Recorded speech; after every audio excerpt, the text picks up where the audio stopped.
is one of the newest scientific committees of ICO. The International Commission on Occupational Health, our mother organization, on the other hand, is the oldest scientific association in the field, founded in 1906. It has around 2,000 members from over 100 countries worldwide. ICO is a non-government organization recognized by the United Nations and has a close working relationship with the International Labor Organization and the World Health Organization. ICO has released significant policy statements on protecting the occupational safety and health of workers. In some of these, MINOSH has helped in crafting and endorsing such policy statements. During the last two triennium, MINOSH, through the subcommittee on TB and silica dust exposure, and ICO called for a strong global effort to promote occupational safety and health strategies to prevent TB in high-risk worker populations. As a result of this, on September 26, 2018, world leaders endorsed the United Nations Political Declaration on Tuberculosis, which goes, "United to end tuberculosis, an urgent global response to a global pandemic." This is where we have become relevant to the times and the needs of the working population in mining. And it is undeniable that mining is one of the most hazardous sectors globally, and this predicament is even recognized by the International Labor Organization. The other policy statements of ICO internationally are likewise remarkable. ICO was represented at the 112th session of the ILO's International Labor Conference this year in June 2024 in Geneva. ICO stressed and reiterated to this global forum the need for decent work and healthy workers. In MINOSH, indeed, we also say that decent work is anchored on the health and safety of our workers. And in fact, OSH is a fundamental right of all workers. ICO was also instrumental in the ILO's preamble on occupational safety and health, making way for OSH to become a key program of the ILO.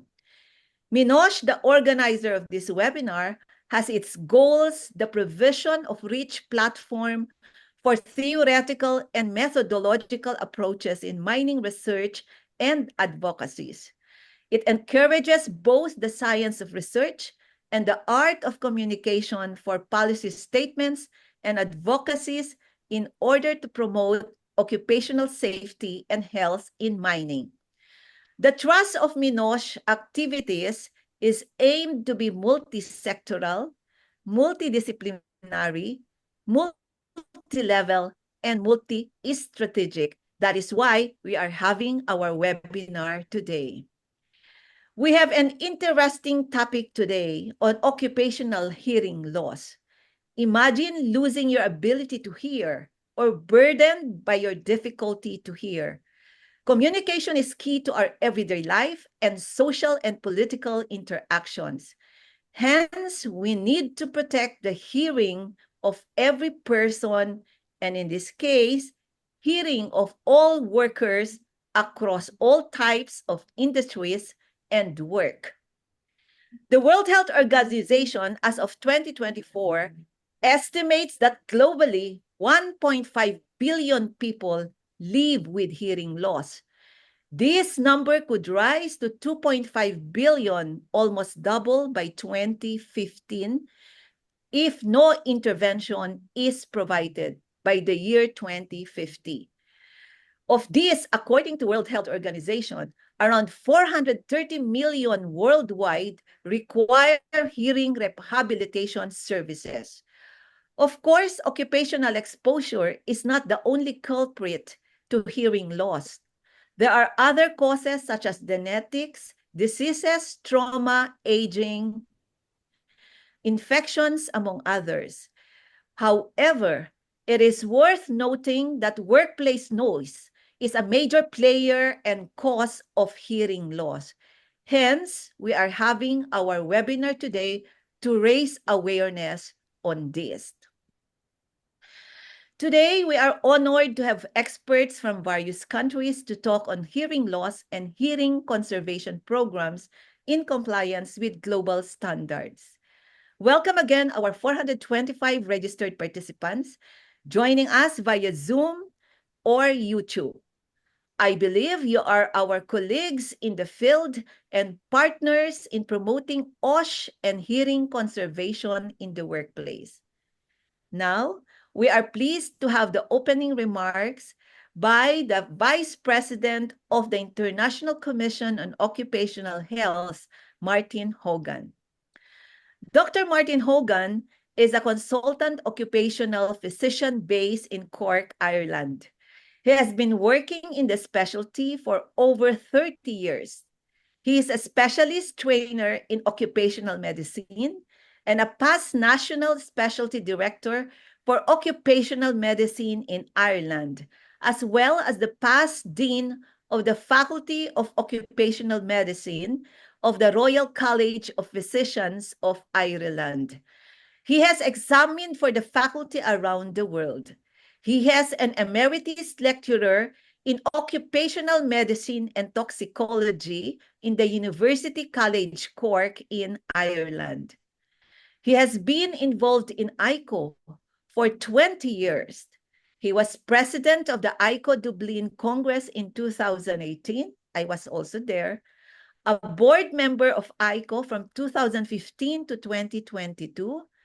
ICO Vice President since 2022, initially responsible for National Secretaries of ICO, and for this triennium 2024 to 2027, International Commission on Occupational Health Vice President for Scientific Committees. Let us all welcome Dr. Martin Hogan. Thank you very much, Jinky, for that kind introduction. Firstly, may I begin by congratulating Minash on the great achievement of having this webinar today. It is really great that you have only over 400 registered viewers. I think that's really tremendous and shows the importance and hard work that the scientific committee, Minash, is doing under the leadership of Jinky Lou. Okay, so there are many scientific committees in ICO. Not all are as active as Minash. I wish they all were. I congratulate you again and wish you a very successful day. Occupational hearing loss is a really important subject. It's a condition that is entirely preventable and it is disabling and irreversible when it occurs. So it is a hugely important topic for everyone who's interested in occupational health and safety. And I believe it is one of the most important topics that you could discuss. Jinky has mentioned the history of ICO, and we continue to work for the betterment of workers' health throughout the world. As Jinky mentioned, we do our involved in relationships with WHO and ILO, scientific committees, and also to our national secretaries. I would encourage anyone who is not already a member of ICO to consider joining. I believe we are stronger by our numbers. And I think there are particularly important to recognize that we now have a large proportion of our members from low and middle income countries, and our fees are very much significantly reduced for low and middle income countries as well. We work on a training basis. So that's 3 years from Congress to Congress. The Congress this year was held in Marrakesh in Morocco, and the next Congress is scheduled to take place in Mumbai in 2027. So I really would encourage you to join. And if you have not already paid your membership, please consider doing that, be in good standing if you've already been a member. Another initiative this triennium is that we plan to have a series of webinars, not just for scientific committees, but for the entire ICO family. These will be run on a monthly basis or thereabouts from ICO. And we would ask each scientific committee to contribute to one. So I would hope that Minosh will be in a position to contribute to another one, but this for the broader ICO family next year. And I know you will, okay? These are available free of charge to all ICO members in good standing. There will be a small charge for those non-ICO members, but it's another good reason to consider being a member of ICO. And if you have any ideas that you would be able to contribute to this ICO webinar, I would be delighted if you could come forward. I suppose I would say to you all that, again, have a great day. It is a very, very important topic. I've had the privilege of seeing some of the slides at presentation that is going to be taught, and it does appear to be excellent. I wish you all a great day. Remember to consider joining ICO if you're not already a member. And thank you, Jinkilu, and thank you, Minosh, for your great work. Thank you.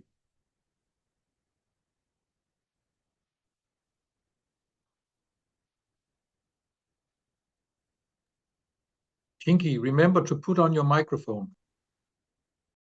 Okay. Thank you, Martin Hogan, for your support on behalf of our mother organization, ICO. Martin almost could not make it due to conflict of schedule. Fortunately, he is here with us today to grace this webinar. Thanks again, Dr. Martin Hogan. Now let us have a brief introduction about occupational hearing loss from the chair of this webinar, Eric Jors. Eric Jors holds a degree in medicine, master's in occupational health, and PhD. He is a senior consultant at Odense University Hospital and associate professor at University of Southern Denmark. He is a specialist in occupational and environmental health. He is the founder and former president of the NGO named Dialogos, and founder of the International Committee of Public and Occupational Health within the Danish Society of Occupational Health. Not to mention that he was also a major founding member of Minosh way back in 2012 to 2015. He has a working experience at that grassroots level in Bolivia, Uganda, and Nepal since 1985, spanning about 40 years. He was, as I said earlier, a leading founding member of Minosh and was the chair of Minosh from 2015 to 2020. Eric Jors. Thank you, Jinky. And thanks to all of you for participating in this webinar. 40 years, that's a lot of years. I can't imagine being that old, but that's nonetheless the fact. Now I'll try to share my screen and just give you a brief introduction to hearing loss. Yeah. Now,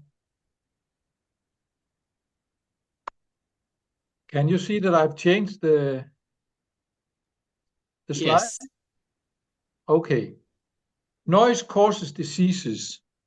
The most common is hearing loss, but also tinnitus, this annoying, tingling, ringing sound that many people with hearing loss or without hearing loss experience. It can be quite disabling as well as hearing loss itself. Then studies have shown that noise can provoke stress and high blood pressure, and from there, heart disease and stroke.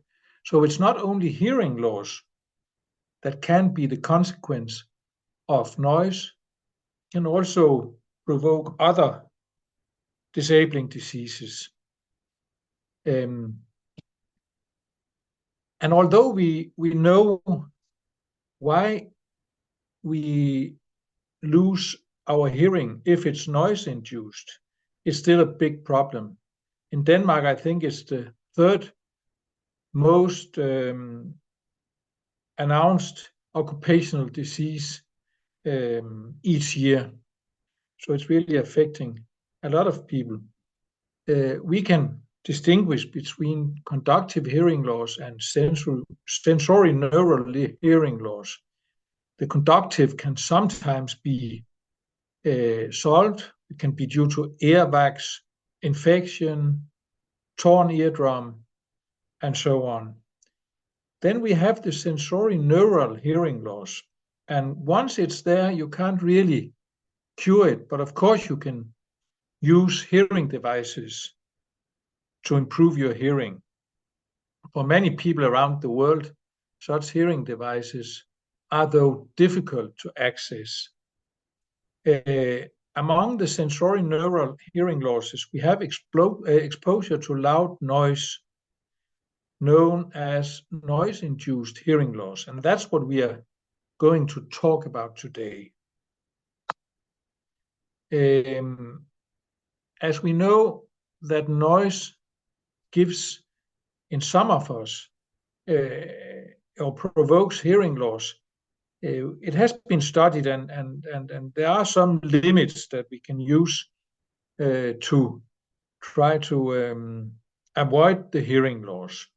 For example, it's known that most people can endure 85 decibels of noise during an 8 hours workday without getting any hearing loss. Actually, here in Denmark, I think it's from 80 decibels that the worker has to be provided with some kind of hearing protection. And it's a logarithmic scale, this decibel noise scale. So if you can stand 85 decibel during 8 hours, then if it's raised to 91 decibels, you can only work for 2 hours without getting too much noise and running the risk of having a hearing impairment. And you can see, if you are in a noise of 124 decibel, then it's only a few seconds that you can stand this noise level without running the risk of having a hearing loss. And there are also this impulse noise or short-term noise, where you just by one blow can get a permanent hearing loss. For example, due to an explosion, as we see in mining, and that's around 140 decibel. If you experience that short-term impulse noise, then you might get a permanent hearing loss. Here you can see the different situation and the decibels that you are exposed to. For example, flying a helicopter, it's 100 dB. Normal conversation, it's only 60 dB. But then fireworks or explosions like you experience in mining, it's 140 dB that can damage your hearing. Now, in mining, in the US miners, for example, 80% of them are exposed to noise levels above 85 decibels and 25% above 90 decibels. So they all, or most of them, actually run a risk of having a conductive, sensorineural hearing loss if they are exposed to this kind of noise. And of course, the more years you are exposed, the higher your risk. The most common sources in mining are pneumatic tools, percussion tools, explosions, and so on. And here you can see some pictures of the situations where you can get hearing loss in mining. You can also protect it. And in all damage control in occupational health and safety, we know that in the first case, we have to try to control the exposure at the source by introducing new techniques, for example. Then we can control the propagation of the noise by encapsulating the noise or moving away from the noise. As the meters you are away from the noise is also of importance for the level of the noise. And then you can use the hearing aids or protective devices, that you see on this picture. And if the noise is above 85 decibels, you have to use these protections, personal protective devices. And it also goes for mining. The problem, though, is that often they are not accessible. So we have big problems with hearing loss in mining around the world, as we'll hear in the coming presentations. So I'll just say thank you and stop sharing my screen.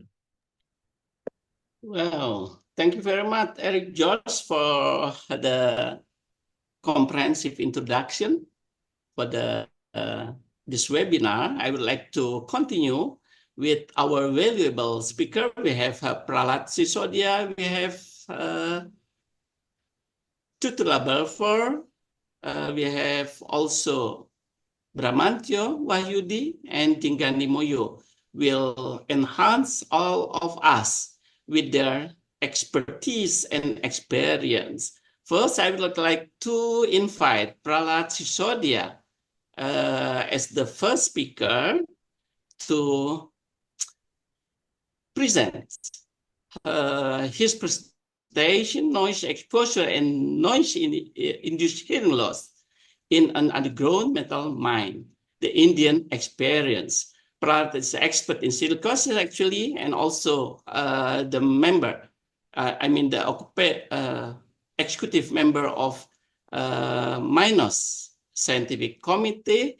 Now he was director of National Institute of Miners Health. 20 minutes for you, Prahlad, to present your idea, please.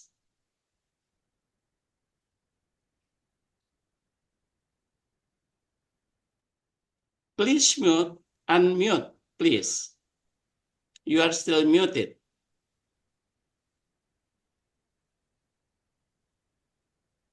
Prahlad, you have to unmute. We can't hear you.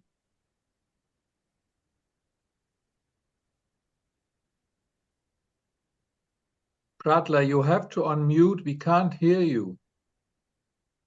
Vision fluid certificate.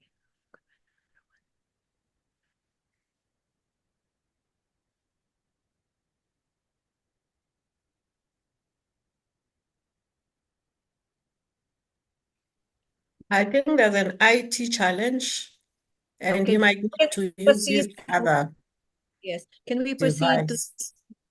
as our next speaker? Well, okay. We are waiting for the Prahlad, but we can proceed further for Tutula Belfer to present her presentation. Tutula Belfer, wait. Yes, maybe I could introduce Tutula. Yeah, please. She's a qualified medical doctor and specialist in public health. She holds an MBA and a diploma in occupational health. She has been in management for more than 36 years at the strategic level, and the last 16 years also in the mining industry.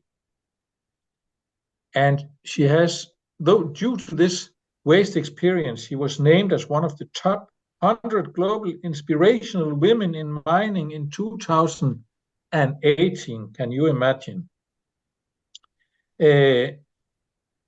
Tutula has a certificate in board leadership from the Gordon Institute of Business Science, and she is a member of the Institute of Directors of South Africa.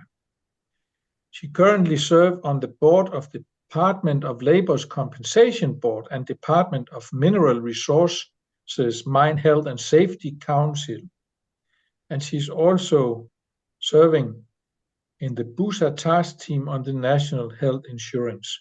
So, Tutula, we are pleased to have you here, and we are looking forward to your presentation. Thanks very Please. much, Eric, for the kind introduction and very good. It's afternoon here in South Africa and Zimbabwe. It's about 2 o'clock. And thanks for the invitation to participate in this webinar. Noise-induced hearing loss, I think Eric has given us a very good foundation, and I'm very glad to hear that we are not the only ones who have got a major problem with noise-induced hearing loss. It does look like it's a challenge throughout the mining industry. And my challenge to the participants, both panelists and also the delegates online is, if you can please advise us what we can use as early indicators for noise-induced hearing loss, because that is the topic of my presentation. In terms of what I'll talk about, I will briefly tell you about the Minerals Council, South Africa, the magnitude of occupational noise-induced hearing loss in South Africa, early indicators for occupational noise-induced hearing loss, and mainly I'll talk to a case study of the utilization of standard threshold shift in South Africa, and then a way forward. So to talk about my organization, in most countries we are called the Chamber of Mines. We are called Minerals Council. South Africa, we are a mining industry employer organization, and therefore we act on behalf of our members, and we promote the South African mining industry. And we serve our members and we promote their interests, and we are the principal advocates on behalf of the industry, as on behalf of employers, when it comes to any interactions with stakeholders like government, organized labor, and other stakeholders. So we have, as a Minerals Council, about 70 members, and those are mainly the big companies because they end up accounting for about 90% of production in South Africa and 80% of employees in the industry. We have, on average, about 480,000 employees. Last year, 2023, it was 479,000, and we contribute about 440 billion rands to the GDP of the country. So if I then move over to the real topic for today, which is, noise-induced hearing loss. I'm presenting to you the data from Rand Mutual Assurance. It's a compensation organization for the mining industry. They have a license from the Department of Labor Compensation Fund to compensate for noise-induced hearing loss. So this is data from 2003 right up to 2023. And you can see how we had massive numbers of cases of noise-induced hearing loss that were compensated. In 2003, about almost 30,000 in that year. And you will note that from around 2010, things went down rapidly, but we are not totally happy with our progress since 2010. We seem to be, a very slow progress coming down. Yes, we're coming down, but it's no longer a drastic decline, with about 893 cases reported or compensated in 2023. And this is the source, really. This is why our noise-induced hearing loss is not coming down. This is a graph of our personal exposures, personal noise exposures, data from our Department of Mineral and Petroleum Resources. And how you interpret it is, the red is employees who are exposed at more than 105 decibels.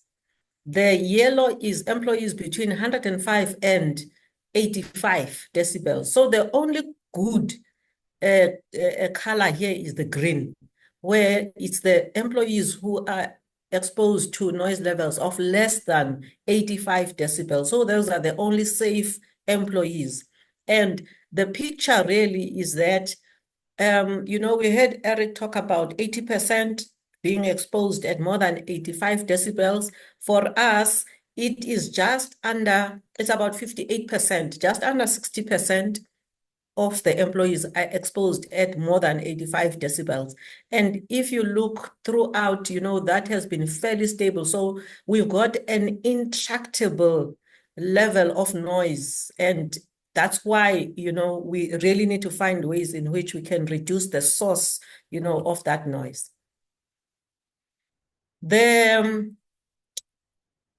The criteria for compensation, for noise-induced hearing loss in South Africa, which I had shown you the graph, it is under Circular Instruction 171, and you have a compensation baseline audiogram, which is done before you get exposed. When you get to a company, you're supposed to have an audiogram, and that becomes your baseline, which is used for compensation. And the level at which you get compensated is when you have 10%, loss of hearing from the baseline compared to the baseline audiogram. And this accepts the fact that, PLH is weighted towards the speech frequencies, which are the lower frequencies, and not the higher ones, which are the first ones to be lost in early, occupational noise-induced hearing loss. But I think it's the best that people could do. And probably you'll find that we are sort of doing the best we can. We haven't found the best, we just do the best we can at that time.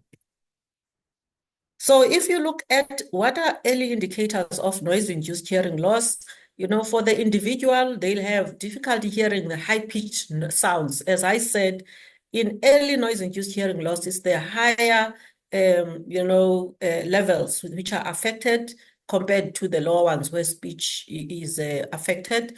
And a person might find that there's, muffled or distorted speech when they're listening, or they have trouble understanding speech when they are in a noisy environment. Ringing in the ears is also fairly common, and a feeling of fullness, or pressure in the ear is quite common too. So if I now turn to what are the various indicators that are possible for use when it comes to identifying, because you want to identify people early so that maybe you can move them away from the exposure, and therefore they don't need to, become deaf. There's a lot of these, and this is where we sort of get into a spaghetti as a country. The standard threshold shift, which I'm going to talk about, and it's based on the US OSHA. And here you are looking at, a change of about 10 decibels in terms of hearing on the thresholds 2,000, 3,000, and 4,000. You also have the American Academy of Otolaryngology, head and neck. And for them, they look at a change of 10 decibels again at hearing thresholds 500, 1,000, and 2,000, or 15 decibels or more at 3,000, 4,000, and 6,000. There's a big one, which is the notch. There's many notches around 4,000, a lot of people use that. And the one I have included here is the Coles notch, which is more than 10 decibel difference between 3,000 or 4,000 or 6,000, and those recorded at either, the lower, that is 1 or 2,000 or 8,000. The PLH is what we use for compensation, which I described, and there 10% is when you need compensation. So 5% is seen as if maybe you're comparing the person with their audiogram when they came in at 5, if there's this 5% loss, you can also regard it as an early indicator of noise-induced hearing loss. We also have HES in the UK, where they sort of sum at various levels and they use a table to see, you know, if you then qualify as early noise-induced hearing loss. We also have speech in noise, which is a special technique that's used to check the person's ability to perceive sounds when there is background noise. And I think this is probably trying to get closer to, you know, how will the person manage in a conversation environment. There's autoacoustic emissions, which are also being looked at, which are about the movement of the outer hair cells, you know, in the cochlea. So all of this causes a lot of confusion, I have to say. So now the case study in South Africa. In 2014, we set our milestones. When I say our, it's the tripartite. The tripartite under Mine Health and Safety Council, we set a milestone for ourselves that by December 2016, no employee's standard threshold shift will exceed 25 decibels from baseline, averaged at those three, you know, 2,000, 3,000, and 4,000 in one or both years. And so we went into this whole exercise where we were now going to use STS. Yes, we've got PLH for compensation. We're starting on a new, we found something great we're going to use to, you know, monitor early noise-induced, occupational noise-induced hearing loss. And so the guidance note was also developed to show people how to use you know, this new STS. And all companies had to baseline their employees. So between 2016 and 2017, everyone was being baselined. Remember, there's a baseline for compensation. So this was a new baseline now, which we were going to use for monitoring early noise-induced hearing loss. And from 2018 onwards, then we were reporting anyone who has gone beyond 25 decibels. And in 2018 and 2022, as the Minerals Council, we sort of did various verification exercises because immediately there was the, you know, reporting. There were massive numbers of STS cases reported, and we would then need to go back to the members because they were reporting to us directly. We had a system for reporting on this milestone, and we then had to take them through. But did you do the following and that and the other? And suddenly the cases would disappear because they did not follow the procedure appropriately. We then had another formal, you know, now exercise, which I will present on the outcomes, you know, in 2022. And ultimately in 2024, we had our 10-year review of the 2014 milestone, and we actually ended up not continuing with STS. We said we'll do a review, but we had experienced so many challenges, which I'll talk to, that we decided, let's take a pause and you know, do something else when it comes to the milestones. So the review we did in 2022, it was on a number of our companies, and we had about 3,400 cases of STS that had been reported and were verifying. 5 mines contributed for about 95% of these ones. In the end, there were only 46 cases left that remained. All the others had to be, you know, they didn't meet the criteria, but actually, even those 46 is because the consultants could not get to those mines or, you know, whatever. So it's quite possible even those ones would not have qualified. So part of the exercise was to take 30 audiograms and review why did people report on these when ultimately maybe they ended up not being STS cases. And they found that there was confusion among the OMPs, you know, about whether to compare this current audiogram to the one initially at medical examination, or there was now even talk of audiometric 0, or remember there was a milestone sort of a baseline that we had done. So we have ended up now with the industry confused with about 5 audiometry baselines and people not sure what to use. And some had lost the monitoring baseline data. In some instances, the electronic audiometry systems they were using, they defaulted automatically to comparing whatever was the current base audiogram to the oldest audiogram in the database, or to audiometric 0, which of course we had a new one, which was in 2016, 2017, and so the comparison wasn't with that. There was again poor oversight by some of the OMPs. They did not review the audiograms themselves or examine the employees. Someone just loaded, there's an STS case. And if maybe the OMP had reviewed the whole thing, they would have found maybe the person was not even, there was no occupational exposure, So there were all of these, but also it was found this STS we were using was inappropriate because we had put down 25 decibels, and apparently at that level, you are compensatable. You are not even, it's not an early indicator.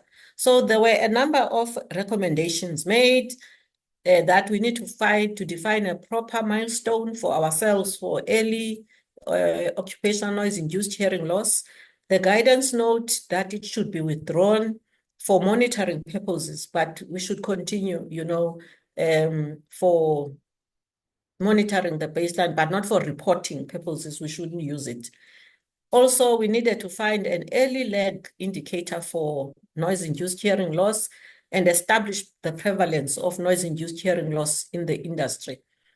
The mines to also implement risk-based medical surveillance, and that a repository of audiograms was necessary. And in fact, this repository had been proposed from the beginning when the Circular 171 in the early 2000s for compensation was adopted. It was proposed that there should be a repository such that each baseline is stored there and can then be, compared. The later baselines or audiograms can be compared to that. But you found that each person, when they move around, there's a new baseline in each of the companies. And if you are a contractor, you'd have so many baselines being done on you. This slide is just to show you that despite all of what we did in terms of assisting members, the verification, we still have extreme numbers reported. In Q2, that 250 STS cases was this year. And I can assure you, when we go back, we'll find that, this was not done, they don't qualify. So I'm just saying STS is just not working for us.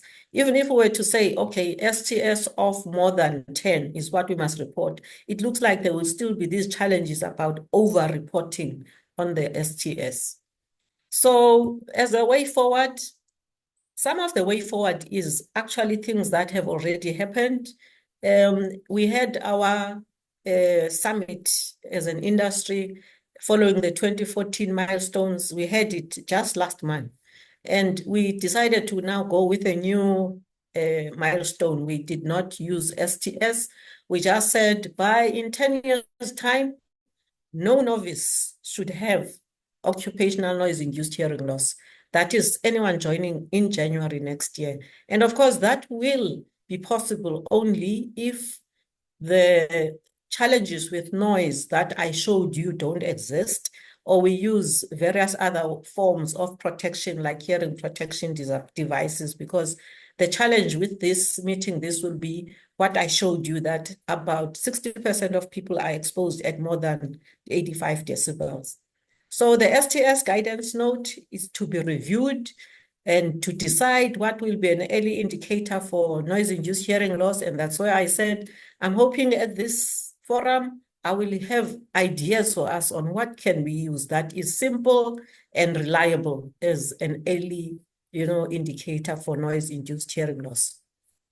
The establishment of a repository, we are moving ahead with that because we believe it will assist really in ensuring that at least there are audiograms to compare with and people are not disadvantaged, because it disadvantages them even when it comes to compensation, when they move around and they have new audiograms done all the time.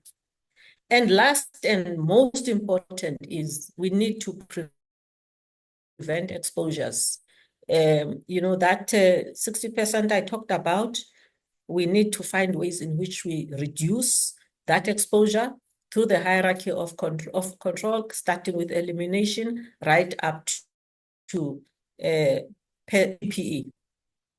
Thank you. That was my presentation, and I look forward to any contributions. Thanks, Chair. Thank you so much to Tula.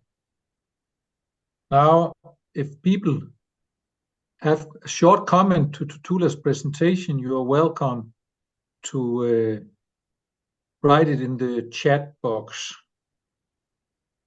But in the meantime, what have you done to reduce? I could ask this question. What have you done to reduce the number from 30,000 to 800 people that one of the first slides you showed that there are fewer people notifying this hearing loss claim. What has been done to reduce it? It's a tremendous reduction. Some of it is about changes in how the industry is structured. There are certain industries or commodities which use more noisy equipment than others. So most of our noise is in gold and platinum, mainly things like rock drills. And our gold industry has gone down markedly in the past 20 years. So the numbers of employees, at some point we had about 300,000 employees who are less than 100,000 now in gold. So already there is that, but there were also innovations around reducing the noise exposures from some of the rock drills, and that's ongoing. So currently we are on about a rock drill which can emit 102 decibels, trying to go down to below, 100. And of course, there is a lot of mechanization, which is actually what will make a huge difference. And in summary, also, we have got, as the Minerals Council, what we call the MOSH leading learning hub, which promotes leading practices on noise. And so in the past 10 years, they have done a lot of work to get our members to adopt leading practices which are about reducing noise. Thank you to Tula. Now we have more questions for you, but we'll wait until everyone has given their presentation. And I think Pratla Shishodia is the next one. So you can stop sharing your presentation to Tula, and we'll go on with Pratla. I can introduce, you were already introduced by Mukhtar, so please, Pratla, try to share your presentation, and let's see if we can hear you. You have to unmute your device.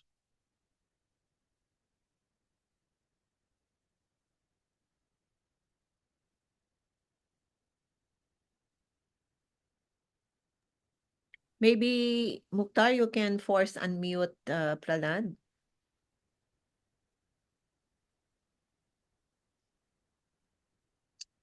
Pratla, we can't hear you.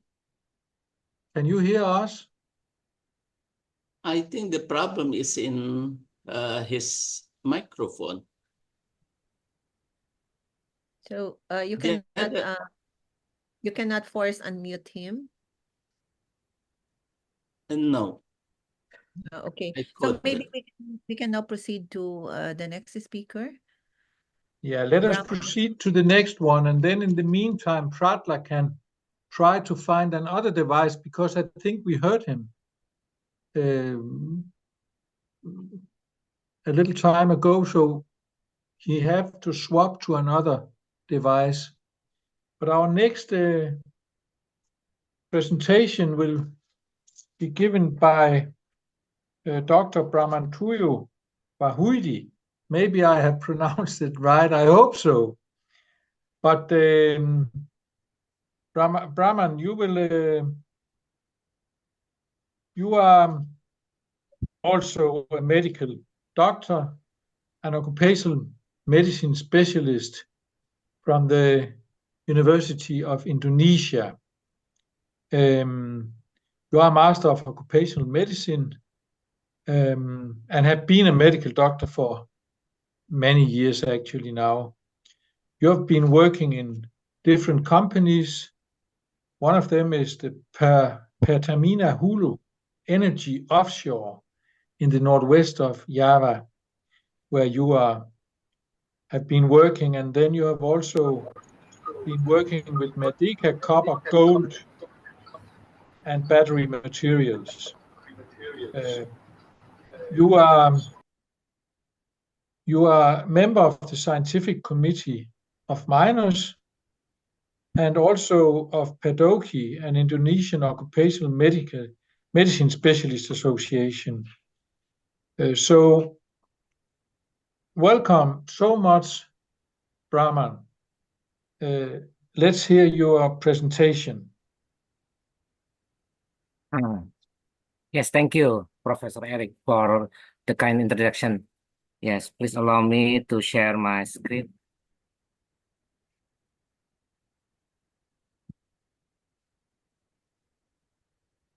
Can you see my screen, Professor? Yes. Yes, fine. Okay. Okay, thank you. So, thank you for the opportunity. I'm presenting the Occupational Hearing Conservation Program in the gold and mineral mining in Indonesia, compliance with global standards. I will also use my company, PT Merdeka Copper Gold and Merdeka Battery Materials, as the sample for the implementation.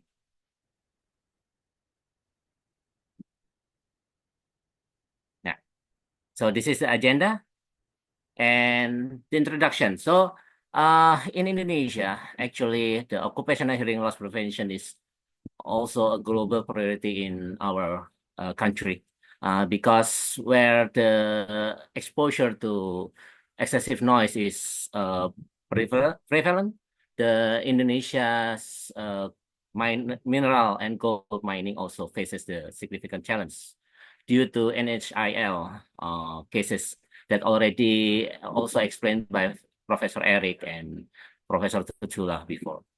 And for the global relevance of the hearing loss prevention, as we know that in 2021, the WHO already identified that occupational hearing loss as a major preventable cause of hearing impairment worldwide.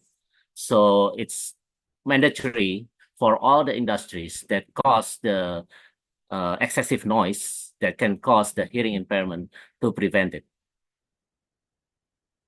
So in Indonesia, we have initiative to align with the global standards about hearing conservation in mining, conforming to WHO and ILO international standards. So in our country is already implementing that we have to maintain workplace noise levels below 85 decibel over 8 hours. And Indonesia laws and regulation already implemented by various regulation issued by energy and mining industry ministries and also manpower ministries. So in Indonesia, we can see that most and major mines include gold, copper, and nickel. And mining operation predominantly underground, especially in the gold and copper sectors, exposing workers to high noise levels. In Indonesia mining force, right now we have 1.5 million workers with high-risk areas like underground tunnels being of particular concern due to prolonged noise exposure. So we try to identify the key source of noise, the heavy machines like loaders haulers, and crushers, fixed plants, rock crushers and engines, drilling, manual, automated, high-intensity noise from percussion and rotary drills, blasting, yeah, or the Professor Tutula already mentioned about blasting, air blast, intense noise, highest at the point of detonation. So regulation of noise levels in Indonesia mines is we have already identified that the range around 85 to 110 decibel, with the most highest exposed noise is from the blasting, that can cause more than 110 decibel. We already compared the global standard by NIOS and with Indonesian Ministry of Manpower regulation number 5, 2018, that set the permissible exposure limit, or PEL, at 85 decibel at an 8-hour workday. For the health risks that we already also explained by Professor Eric and Professor Susula, that the chronic noise exposure may lead to noise-induced hearing loss, risk increase at exposure over 85 decibel without protection, and long-term exposure may lead to irreversible hearing damage. So we try to compare the regulation and standards for occupational noise exposure that we can see in this table, that we already align with all the global standard issued by WHO and ILO. So by some research that conducted by some we can see that some studies reveal that 25 miners in the 90s, had moderate to severe hearing loss after 10 plus years of exposure. And due to, I'm sorry, Professor Pralat, may you mute? Thank you, sir. Okay. And also 40% of gold miners surveyed saw signs of early stage hearing loss by age of 45. But it should be taken into note that to investigate further the trend comparing to other industries. So higher prevalence in underground mining than in open pit operation, lastly due to confined space amplifying noise levels that up to 60% higher than in open mining.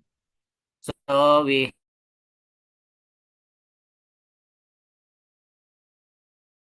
try to use by that we can see that nearly 70% in underground mining have suffered the hearing loss, especially in jumbo operators, cubit operators, and grotters. For open pit, most of them suffered in drilling operations, crushers and grinding mills, and also haul trucks and loaders. So there are actually four basic of the hearing conservation program in Indonesia. First is regular hearing assessment. So we try to early detection of hearing loss due to occupational noise exposure by annual audiometric testing for workers, baseline audiograms, and also early intervention if shifts in hearing threshold are detected. And then we also implement engineering controls by installing sound damping equipment, use of wider tools and machinery, automatic control plant in control room, and automation of mine processing. And then the next part, we implement the administrative hearing control. So the implementation is noise source exposure procedures. So we following the regulation from the government. And then signs of noise and signs for noise and hearing PPE requirement, regulation for only eligible personnel enter the noise area. And last, the PPE, or personal protective equipment, like earplugs and earmuff with adequate noise reduction ratings, ongoing training on proper use and maintenance. So right now, we try to present our company. Merdeka is gold and minerals companies that control a portfolio of globally significant assets across Indonesia. So as we can see, we have some mining with gold, copper, nickel, and also smelters. So we upstream and downstream right now. So we have also commitment to sustainability in 2023 that we are targeting in GHG 50% reduction and 29% reduction in GHG emission for SIP. So right now we contributing to United Nations Sustainable Development Goals or to US NDGs that we also achieve rating A with top quartile in sustainability and also ESG sector leader and SG leaders index in MSCI. So this is currently our implementation of hearing conservation program in one of our subsidiaries of PT Bumi Suksesindo that is gold and copper mining. So we have noise measurement activities in high activities area that you can see that we are open in underground and also in workshop that we also in the engine. And also we conduct noise mapping and science in high activities area that we already have the noise mapping.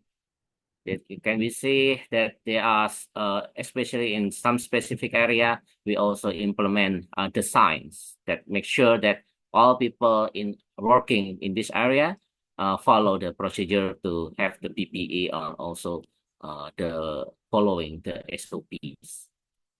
So, and also for all our employees and contractors, we also implementing the noise annual screening and educations that we can see that we directly measure.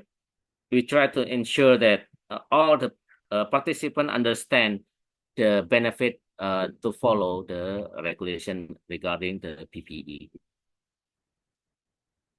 Likewise, like already mentioned by Professor Eric and also Professor Tutula, in Indonesia, we also have challenges in implementing HTP, that lack of compliance of enforcement, that, sometimes we have to continue the education, re-educating and re-getting again and again the benefit to follow the ACP program for the employees. And also limited awareness among workers. Yeah, sometimes they think that the PPE that means to protect their hearing is considered annoying. So sometimes they did not follow the procedure. Infrastructure constraints in remote mining sites. Yeah, as we know that the infrastructure, especially in underground, is limited us to try to maximize the control, either engineering control or noise control by procedure. Cultural and socioeconomic factors impacting the adoption of PPE. Yeah, I already mentioned, yeah. So actually, point 1, 2 is related to this fourth point. So actually, we try to build the safety awareness cultural, especially in our company. So this is the gap analysis, the compliance with global standard. In common practice in Indonesia, we can see that Indonesia already established occupational health and safety regulations, including noise exposure limit, but the enforcement varies across mining sectors. Hearing conservation program commonly implemented in larger scale operation. However, small to medium enterprise often lack consistent program. That's also the problem in our country.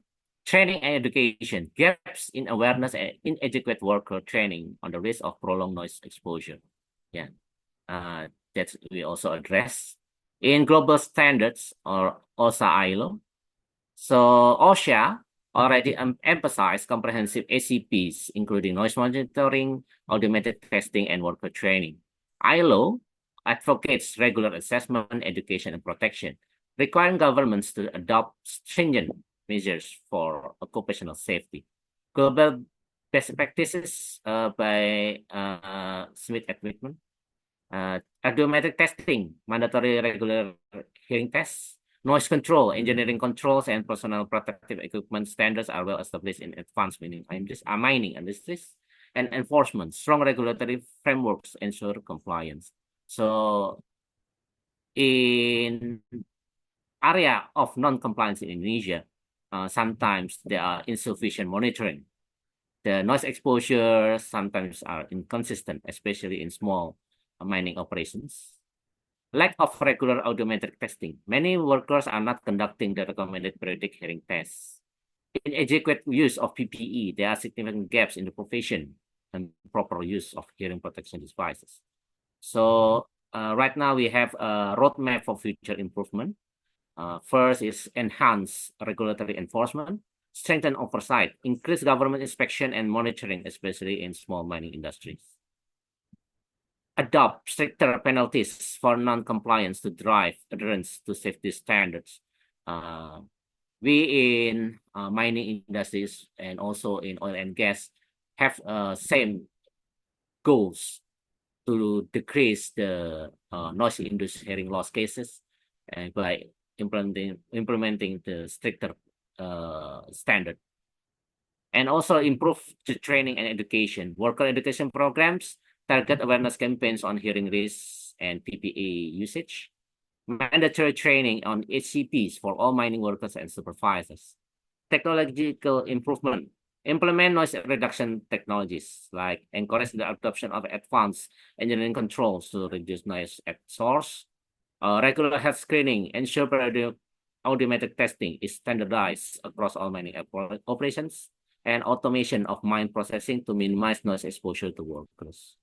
So in conclusion, there is importance of improving compliance with global standards. That Indonesian mining industry struggle with occupational hearing loss due to inadequate compliance with global standards for hearing compensation. Many operations lack effective hearing protection measures, jeopardizing workers' auditory health. Enhancing compliance with guidelines from the World WHO and ILO is crucial to prevent the hearing loss, emphasizing monitoring, personal protective equipment, and noise control. Future direction for the Indonesian mining industry in addressing occupational hearing loss is strengthening the regulatory framework, technological advances, and training and awareness program that all must combine to, and all personnel in occupational safety and health should also actively involve, and also all the stakeholders should be involved also. And call for collaboration between regulatory bodies, industry stakeholders, and health professionals. The key action may involve developing effective enforceable hearing conservation program, facilitating regular health screenings and noise exposure assessment for workers, involving health professionals such as audiologists in noise control strategies and hearing protection controls. By collaborating, these stakeholders can establish a safer workplace that adheres to international standards while safeguarding the hearing health of miners in Indonesia. That's all from me, Professor Eric and Professor Mukhtar, Professor Jinky. Thank you. Thank you so much, Dr. Brahman. This was a very nice and comprehensive presentation. And we'll wait. If you have any questions, then note them down in questions and answers. Then we'll run through them, and Dr. Brahman will be able to respond to you. Now, I think we should try with Pratla again. Would you try to unmute Pratla and see if it works now? If not, then we'll go on with Dr. Tingani from Zambia. But Pratla, please go ahead. Can you?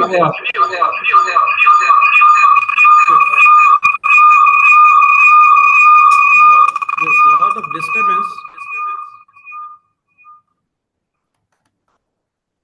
Can you?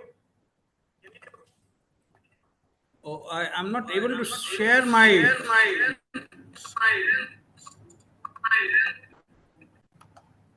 Pratla, we have difficulties because there is an echo, a very strong echo when you're online. So I'm sorry. I think we have to go on with the Dr. Dingani. See,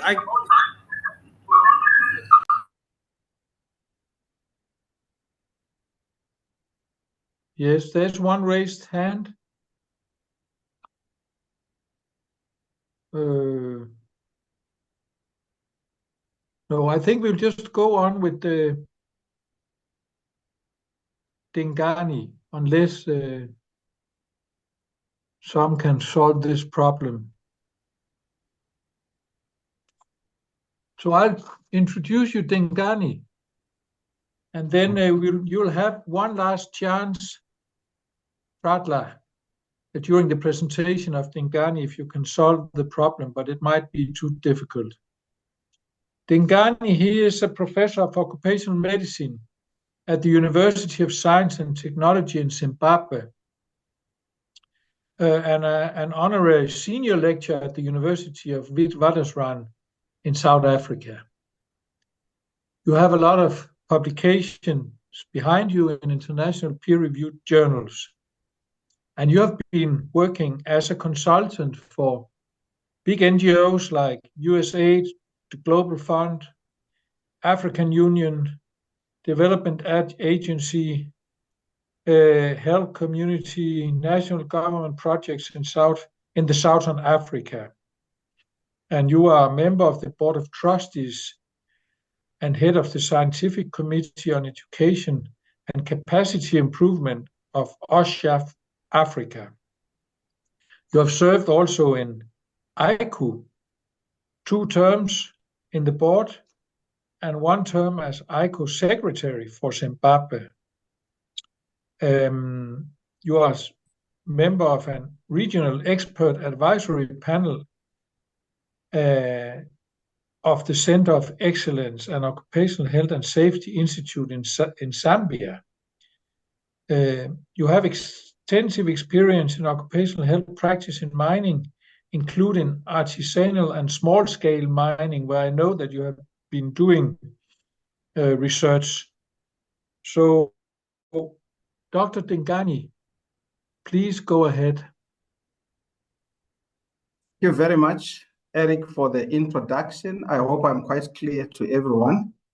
I'm going to talk to you this afternoon, morning, or evening, depending on wherever you are, on the subject of hearing conservation principles. All the other speakers have illuminated the problem with respect to noise-induced hearing loss across the globe.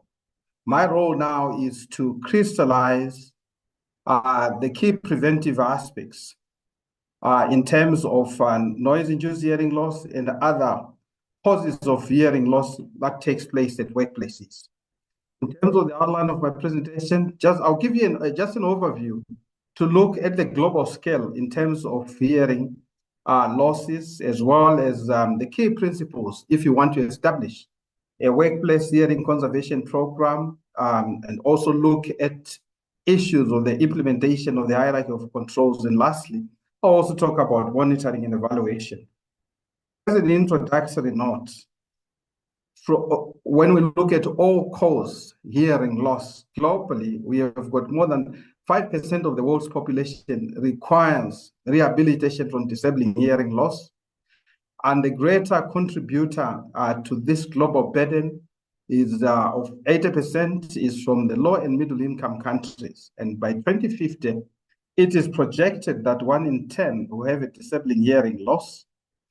And there are more than 700 million people who require rehabilitation. And more sadly, more than 1 billion young adults are at the risk of hearing loss due to poor listening habits. So we see that the issue of hearing loss is quite significant across the globe. And that, when we look at the projections for 2050, that is quite significant. And obviously, restorative measures have to be put in place at workplaces and also at other non-occupational hearing loss causes. We all know, if we look at the workplace, that causes of hearing loss at workplaces are multifactorial, ranging from physical causes, from your impulse noise and continuous noise that has already been described. Also in the workplace, there are issues of chemical exposures, where you look at solvents, autotoxic drugs, etc., which also cause hearing loss at the workplace. And also within the workplace, apart from factors that are from hazards at the workplace, workers in different workplaces may be suffering from biological causes of hearing loss, from your genetic issues as well as infections. And we're quite aware that conditions such as smoking, chronic diseases, and also nutritional deficiencies can affect your hearing. And therefore, all these issues are quite prevalent within all workplaces. And it is quite significant and important that all workplaces strive by all means necessary to ensure that all these multifactorial causes of hearing loss at workplaces are managed, and even the effects of those with hearing deficits who find themselves in the workplaces, they need to be protected. Therefore, hearing conservation becomes a major issue.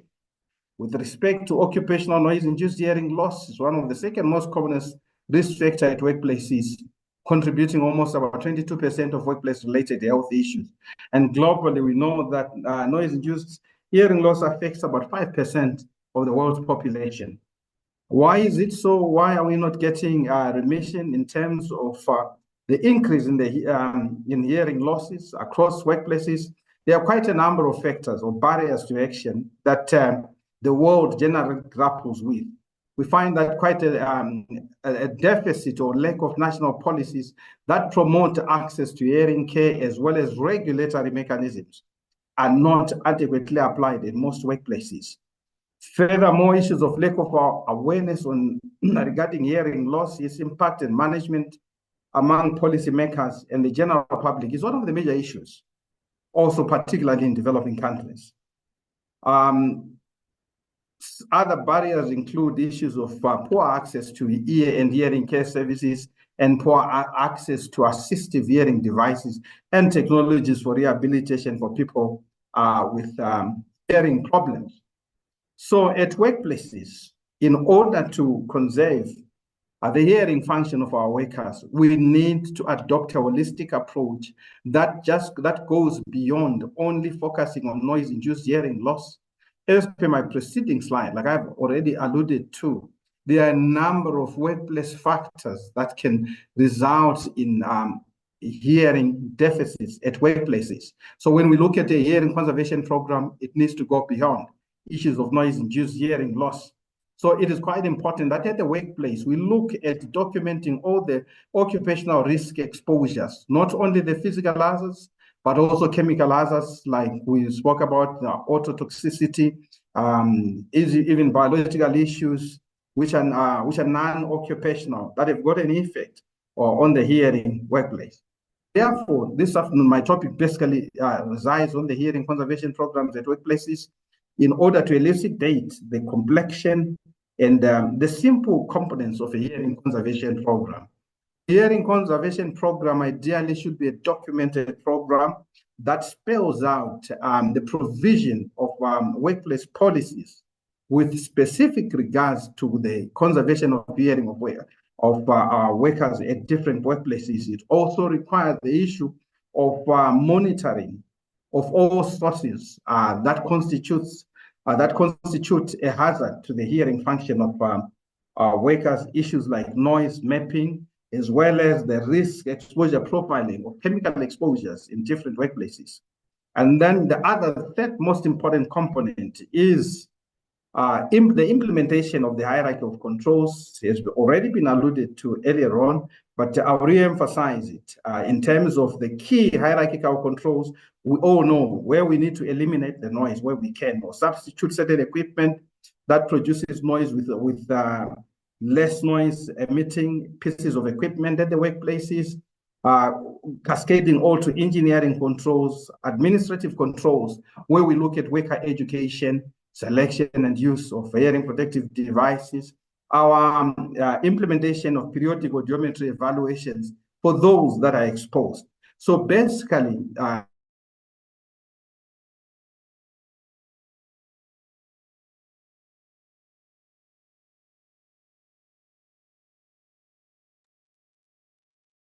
Ingani, you are frozen. okay. Yes, Eric? Yeah. You were Please frozen continue. for a while.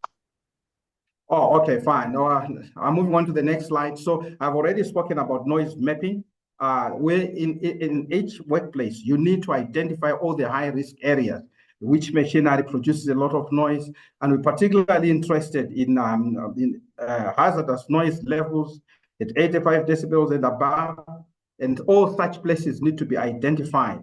And all such so exposed workers, they need to be documented so that they can be enrolled on the hearing conservation program. I've spoken about the risk profiling also of chemical exposures for those that are exposed. So it's quite important to monitor where the hazards that can lead to hearing loss are occurring within a particular workplace, and also characterizing your workers that are so exposed.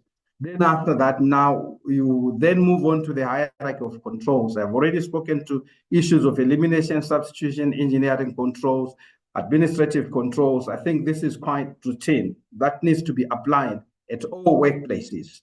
We're quite familiar with engineering controls, where we look at the source path and the receivers, who are the workers who are exposed to noise, and come up and try and interrupt that that transmission pathway between the workers and the noise source. That engineering controls, they need to be implemented in that within the hierarchy of controls. And more importantly, is also to have a systematic program that looks at administrative controls, whereby there are various strategies with regard to administrative controls that can be put, issues of multi-skilling and multitasking, so as to be able to rotate your workers such that the exposure times are also reduced. Worker education and training is also very important, particularly with regards to issues of fundamentals of occupational hazards such as noise and chemicals, and also issues about how the hearing loss occurs. In most workplaces, you find that most workers do not have a full understanding about how hearing loss occurs and what is the purpose of audiometry testing, and the responsibilities of both the workers and the employers themselves. That needs to be taught to all workers that are so exposed, who are enrolled on the hearing conservation program. So the worker education program is quite important in any hearing conservation program that needs to be instituted at any workplace. Another important issue that lies within administrative controls is audiometric evaluation. Once the noise has been identified, there's been mapped, and the so exposed workers have been identified, and all those that are exposed, let's say to 85 decibels and above, will require an annual audiometry testing, and those that are exposed to 104 decibels or above will require biannual audiometry. But obviously, this is just a general guide. It will be dependent on the specific practice guidelines in any particular country. But down here, that is what we use for exposures at 85 decibels and above. We do an annual audiometry testing. And one important issue to understand is that audiometric evaluation gives you an objective way of assessing the effectiveness of the hearing conservation program. It is quite important that during this exercise, employees are informed of their results, and that within an organization, trends analysis of the exposed populations are documented so as to give people an understanding of the hearing condition of the workers in that particular environment. Hearing protective devices have been in use since time immemorial. We talk about earplugs, ear muffs, ear canals, or the semi-inset earplugs. But an interesting issue, you can see that earplugs, they are not something of recent. They were patented in 1864, and their use is mentioned even in ancient Greek mythology. So it as much as it is the least effective, but it still should be accommodated within the hierarchy of controls so as to effectively protect the health of employees in particular workplaces. Another important component of the hearing conservation program is record keeping. It's important to keep records. You heard Dr. Tutula talking about the issue of the baselines and the deviations from baselines when the hearing function deteriorates. It is quite important for organizations to keep records, particularly for the baseline or geometry evaluation, so that subsequent measurements can be compared to the baseline. And above all, it is important to do a trend analysis in soil-exposed population, because that gives an indication of the effectiveness of the hearing conservation program as we proceed. And ongoing monitoring and evaluation of the program remains key. So in conclusion, a hearing conservation program basically must be a documented program with key components that include the workplace policy with associated standard operating procedures, where all noise mapping and all other occupational exposures are mapped. And it also includes the identification of exposed workers who then can be subjected to different strategies in order to reduce or even improve the awareness to noise levels. And maintenance of records and ongoing monitoring and evaluation become key within any hearing conservation program. So in a nutshell, thank you. Thank you so much, Dingani, for a nice presentation. So we'll give you, Pratla, the word if you have been able to solve the problem. Otherwise, we will continue with questions and answers. Pratla, did you manage to do something? Pralat is gone already. Okay, but then I think we should move forward. We have to proceed to the open forum. Thank you to all our speakers, and thank you, Eric and Mukhtar. Please send your questions via our chat box. You may identify yourself and your affiliation. Our moderators in the open forum are Eric Jors and Mukhtaruddin Mansour. Mukhtaruddin Mansour is currently the head of Occupational Medicine Specialist Study Program, Faculty Medicine, Universitas Indonesia. He is also currently the chair of the subcommittee of MINOSH on scientific meeting and conferences. And thank you, Prahlad and Julie, for hosting this Zoom event. Dr. Mukhtar is a former director of the Regional Center for Food and Nutrition of the Southeast Asian Ministry of Education, or the SIMIO RECFON. He is a professor at the Community Medicine Department of Universitas Indonesia. He earned his degree in medicine in Indonesia and his PhD in occupational medicine specialization in health and community care from Leeds, United Kingdom.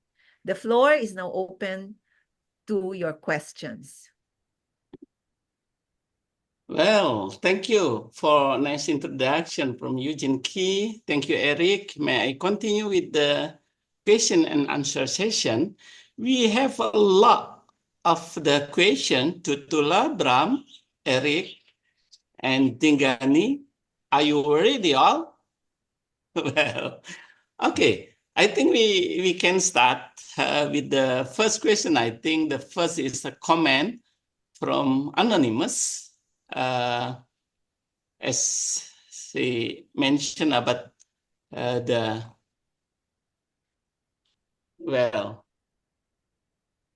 just from Sadrak Sibanda that she mentioned about the Balfour Statement. I think it's not related to you, but she has a question. I'm aware of health safety and environment-friendly purchasing driven by the Minerals Council. Care to share, Tutula? And I think there are some also question for all of you, Dingani, Eric, Bram. From Dr. Ademutiara, there are two questions. Is there any specific effort that companies started to increase the reporting? Is there any government enforcement to do so? Mean that the second question from Ademutiara, also from Indonesia, did the worker get the compensation of the impairment of the confirmed report? I think you need to answer these three questions. First from Sadrek Sibanda and two questions from Ademutiara. I give Tutula first to respond the questions. Please, Tutula. Thanks very much, Prof. To Mr. Sibanda, who happens to be in Asia, probably from Southern Africa. No, Lord Balfour is no relation. We have a different history. Regarding, is there any specific effort that the companies have to report?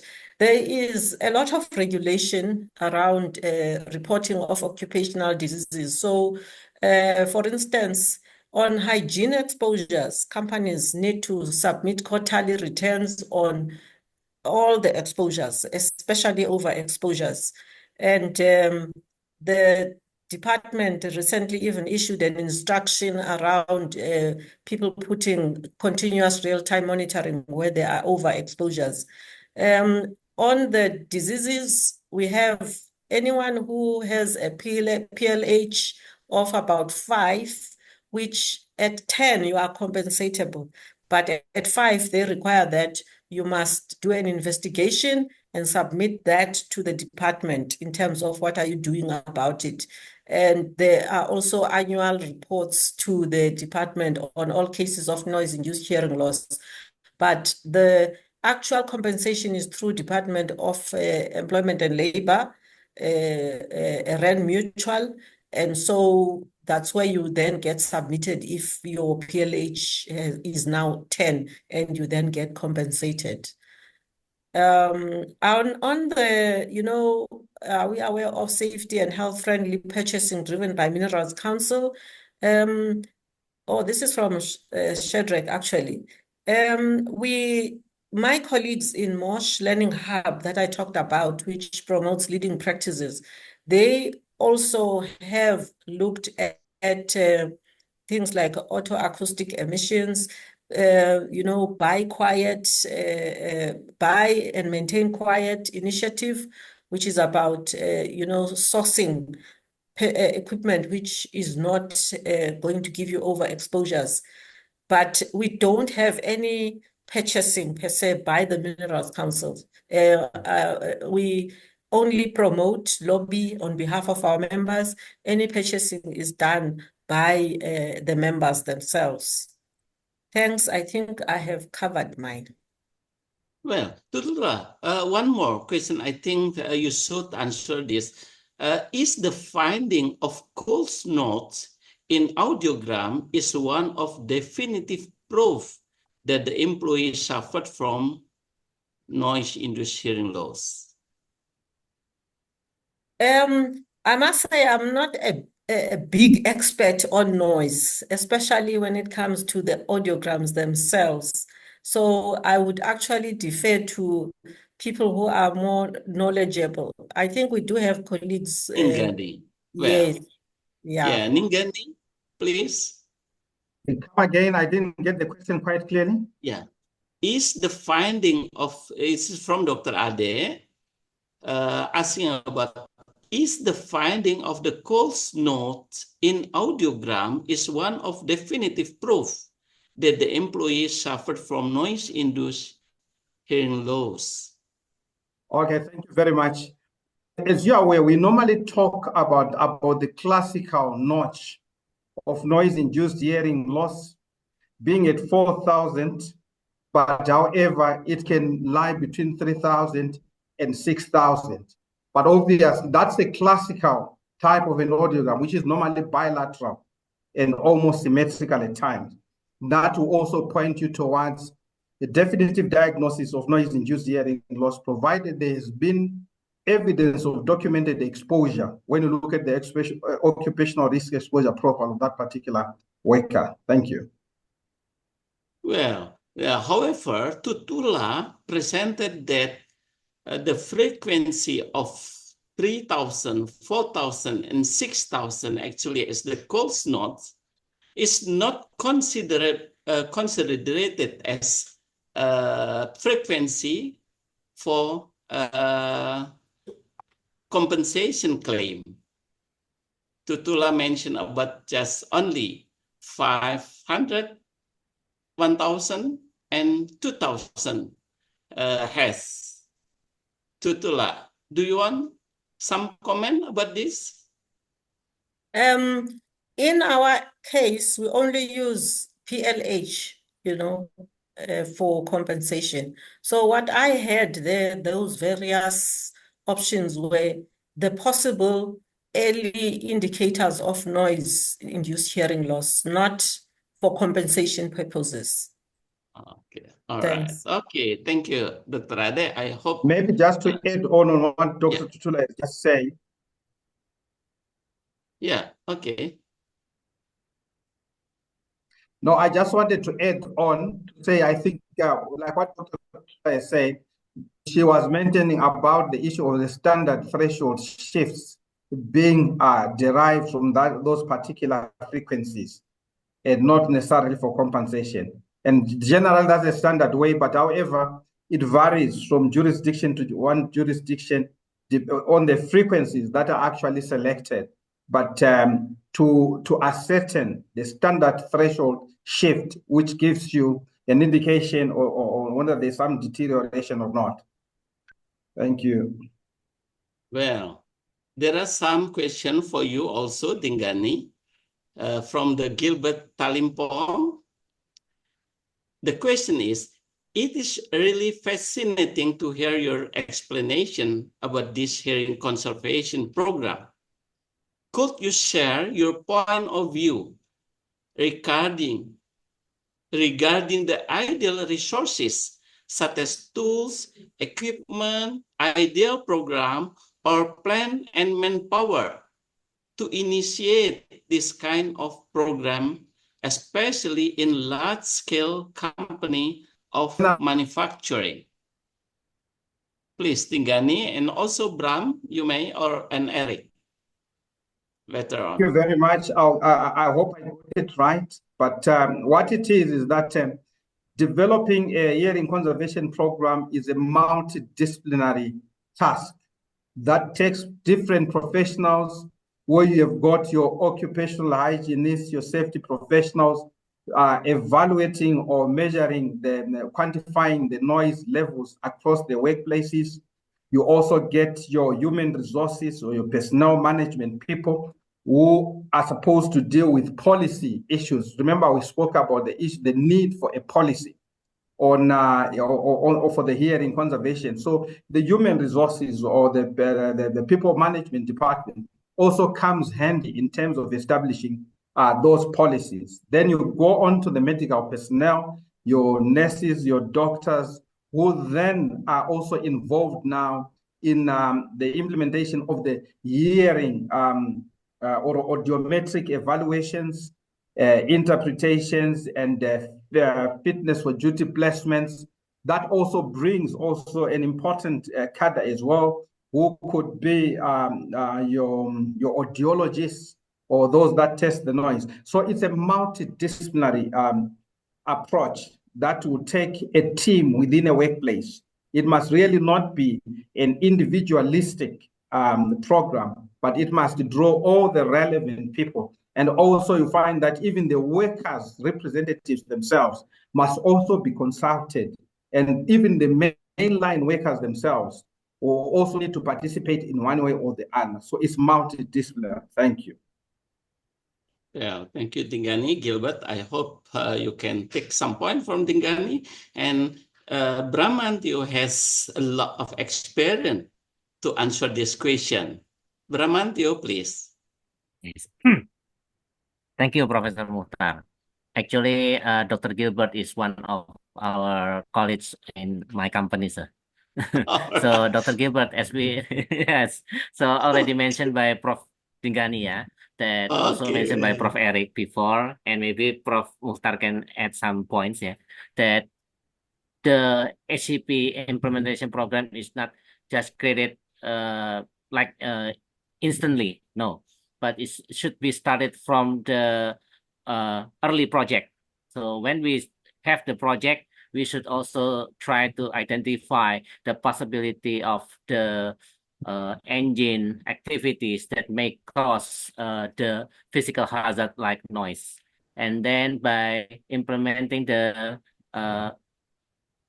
risk journal, medical journal, and also the implementation from the other countries like Professor Dinggani, Professor Tutula, and Professor Eric already mentioned, that we may also get the best implementation from that and try to implement that in our own resources, yeah. But we also have to make sure that all the stakeholders should be involved, because if we don't involve the others, the program won't be success to be implemented. Thank you, Professor. Well, Eric, you want to add some?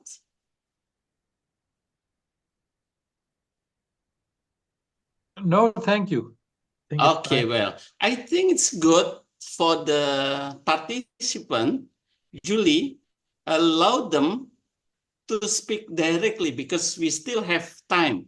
But please, for the participant to ask the question as short as possible and clear. Please, I think we can start with the Oki, yeah? Or Oki first, I think. Oki, do you want some ask so question much, directly, please? Yeah, thank you so much, Prof, for the opportunity. I would like to ask for Dr. Dinggani or maybe the presenters if you have the cases where the workers have hearing loss without the additional noise exposure, but only for the exposure with the solvents alone. And I also would like to know if there are doses dependent for the solvents to cause hearing loss. Thank you. Okay, Dinggani?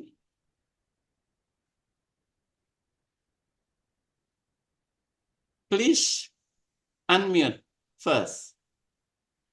Oh, okay. No, thank you very much. In terms of examples, what I have dealt with in my clinic have been cases of unilateral noise-induced hearing loss, and obviously the use of these cell phones. Particularly, you find that the use of the earphones, where the music is so loud, that has got a potential to cause noise-induced hearing loss. I've seen quite a number of cases with unilateral noise-induced hearing loss with a classical notch at the typical frequencies. So I've seen quite a number of those. But however, in terms of documented studies, I don't have really an immediate example of any published study, but this is just experience from my practice. Thank you. Yeah, Okay. if I can come in there. Yeah. You know, there's many causes of noise-induced hearing loss.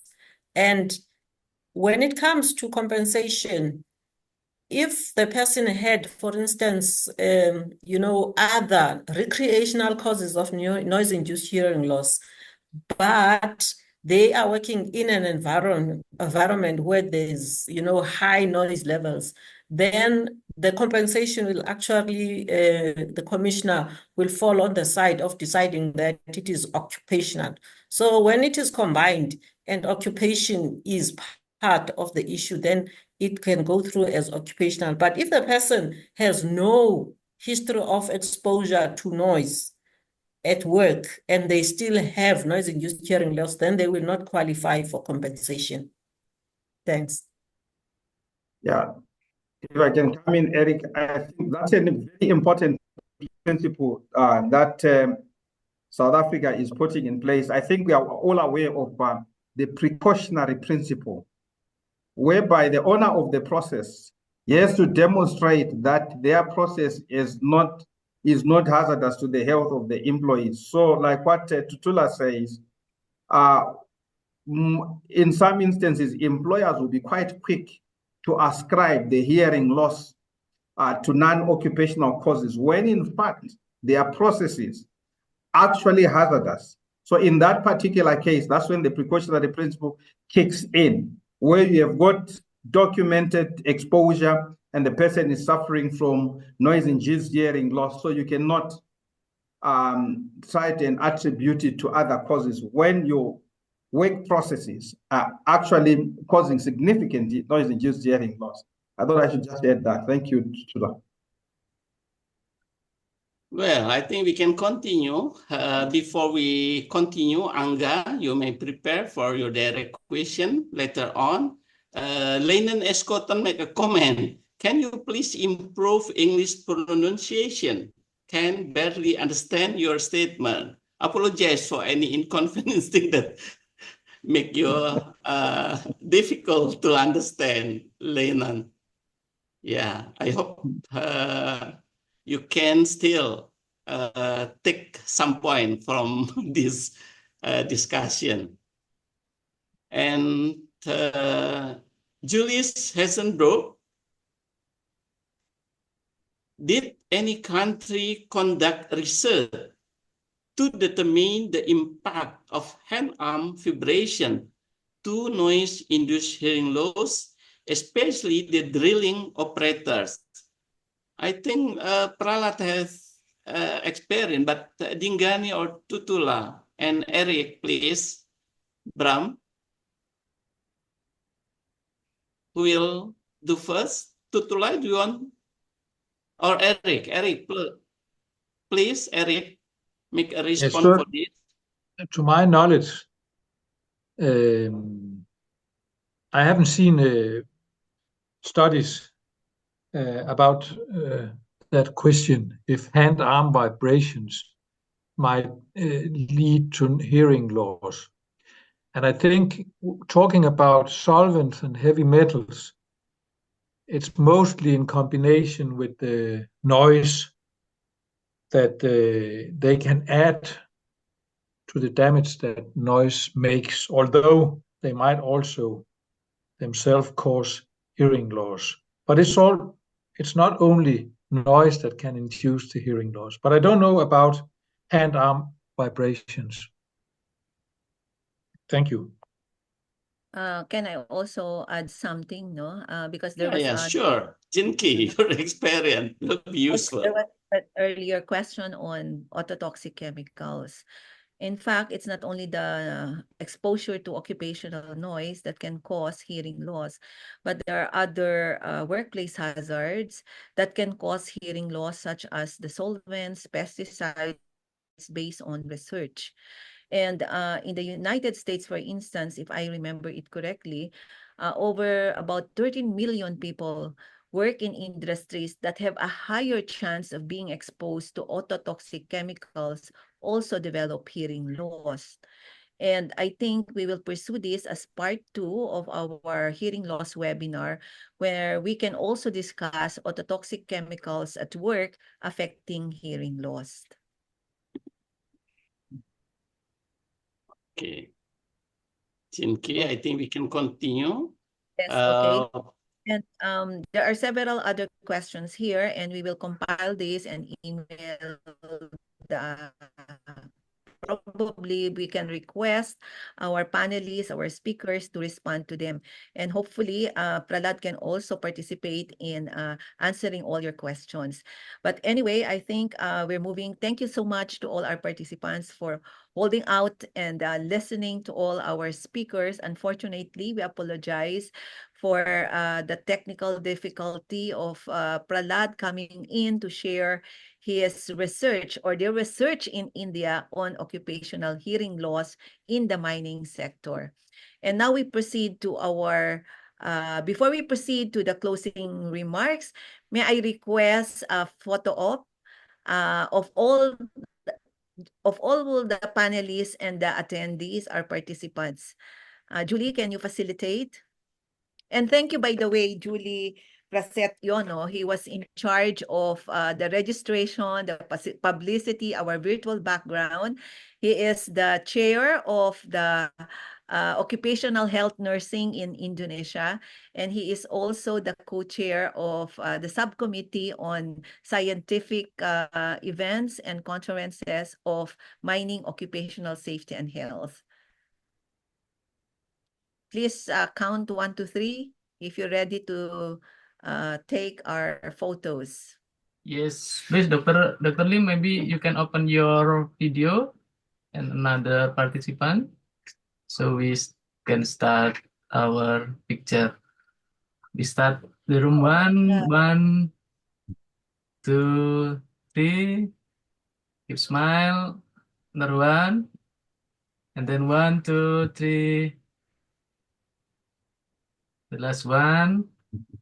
1, 2, 3. Okay, that's enough. Thank you. Including our participants. Julie, have you included our participants? Okay, so now thank you so much to everyone and for participating in our 7th webinar series of the Mining Occupational Safety and Health. What an informative and insightful webinar we have had today. And some takeaways so far from our discussions. And I think surveillance is very important. Surveillance to identify the early indicators of hearing loss, as discussed by Tutula. And also, other takeaways include monitoring and surveillance, risk-based medical risk assessment, and then re-education, noise mapping, leveraging with global standards, and the like. Okay. And I would like to focus on surveillance because it is vital to prevent occupational hearing loss, as we heard from our speakers. Surveillance actually, based on our presentation, answers several questions, such as how many workers have hearing loss? What is the exposure data?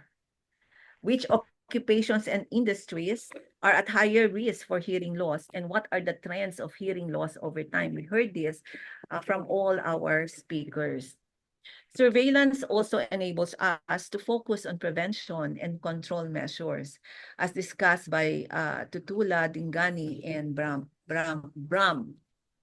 It also allows us to look into best practices, leveraging with global standards, as discussed by Bram, and do some kind of a gap analysis.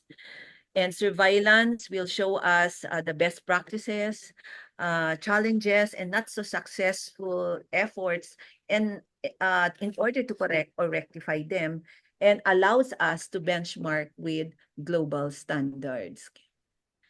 And second, we also heard from our speakers that workplace noise exposure can be managed or reduced through several strategies, as discussed by Dingani. And there is a need for workers getting screened regularly for noise-induced hearing loss. In fact, there is a tremendous benefit, I guess, of implementing hearing conservation program at work. Investment in hearing conservation can prove to have a substantial return on investment based on researches as productivity is boosted. Health leads to productivity in the workplace, and productivity can also translate to a better macroeconomics. Now the challenge is at hand. While ICO recognizes that employers, workers, and governments together need comprehensive tools and measures at their disposal to prevent and control occupational hazards, and in this case, in this webinar, occupational hearing loss, this webinar has recognized the vital role of workers and employers in hearing conservation program and in preventing and managing hearing loss in the workplace. However, I would like to emphasize, we at MINOSH and ICO would like to emphasize that this must be extended beyond workers and employers to include governments and social actors in society, both in the local context and in the international landscape. This is why ICO at the 112th session released proposed actions to quote, the ILO, in line with the United Nations Sustainable Development Goals, in particular SDG 3 on good health and well-being and SDG 8 on decent work and economic growth, should organize global, national, and local action programs related to occupational health and safety and the coordination of such activities. It is in this very context that MINOSH is holding a series of webinars to assist in realizing and achieving SDG 3 on good health and well-being and SDG 8 on decent work and economic growth. Let me end by reiterating that occupational safety and health are important and necessary components of decent work. Decent work cannot be achieved without occupational safety and health. Also, occupational hazards and diseases, including our topic today, which is hearing loss, have significant human, social, and economic costs, which, according to ILO and WHO, we all should strive to eliminate by ensuring that all workplaces are safe. And in this case, safe from hazardous noise and possible autotoxic chemicals at work, which I mentioned earlier, causing occupational hearing loss. And so this closes our webinar. On behalf of ICO MINOSH, thank you to all of you. From the Philippines, mabuhay, meaning long live our ideas and ideals. In gratitude, maraming salamat. Maraming salamat. Assalamualaikum. Waalaikumsalam. Selamat malam. Good night. Thank you. Bye, colleagues. Thank you. Bye. Thank you. Thank you. Bye-bye. Bye-bye, Bye. Natesa. Thank you Bye-bye. all.